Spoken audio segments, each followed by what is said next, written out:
নির্বাচনে জনগণের নিরাপত্তা, পতিত ফ্যাসিস্ট আওয়ামী সন্ত্রাসীদের বিরুদ্ধে কঠোর বলয়। আগামী ফেব্রুয়ারিতে ত্রয়োদশ জাতীয় সংসদ নির্বাচন। পতিত ফ্যাসিস্ট আওয়ামী লীগের চলছে নানামুখী ষড়যন্ত্র।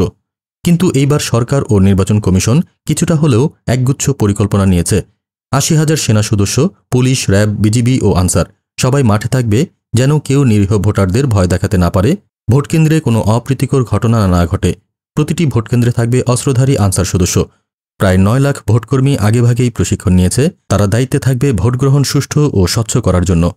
সরকার দাবি করছে এবার ভোট হবে শান্তিপূর্ণ, নিরপেক্ষ এবং নিরাপদ। কিন্তু গোয়েন্দা রিপোর্ট বলছে পতিতরা গোপনে ষড়যন্ত্রে লিপ্ত হতে পারে। ফলে নিরাপত্তা ব্যবস্থা কঠোর করাই একমাত্র পথ।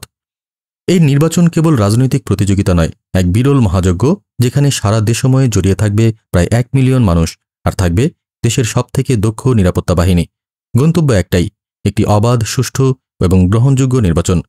তবে পতিত ফ্যাসিস্ট আওয়ামী সন্ত্রাসীরা যেন ভোটের আনন্দকে বিষিয়ে দিতে না পারে, তাই নিরাপত্তা বলয়কে জোরদার করা হয়েছে।